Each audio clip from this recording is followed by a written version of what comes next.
Светскиот ден на фотографијата 19 август започнува да се слави во 1839 година кога француската влада го купила патентот за најстариот начин на фотографирање и го направила бесплатен и достапен за целиот свет. За разлика од денес, за изработка на најстарата позната перманентна фотографија биле потребни околу 8 часа. За пасијата кон фотографирањето, за начинот на изработка некогаш и денес, за Канал Плюс телевизија зборува штипскиот фотограф Тоше Ристов. Моето прво развивање на филм беше во вода.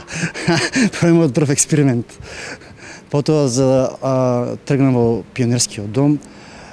Таму ги добив основите на фотографијата, фотографирање, развивање на филм, изработка на фотографии и така натаму. За подоцна, некаде 80-та година, преминувам фотокино клубот Ванчо Прке, во 1980 година некаде.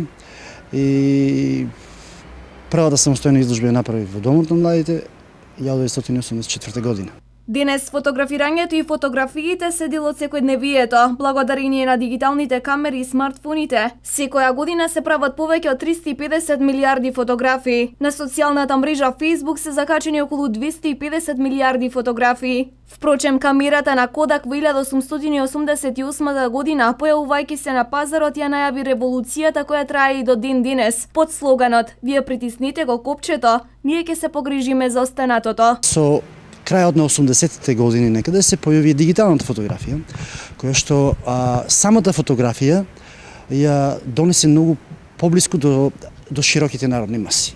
Така да денеска знаеме дека на секој телефон се е веќе некоја камера, некој фотоапарат, се изработуваат милиони, милиарди фотографии секојдневно. Меѓутоа, начинот на презентирање на фотографијата има неколку делови во фотографијата. Има уметничка фотографија, има документарна фотографија и секој кој што си го избрал својот пат во фотографијата е неговото изразување.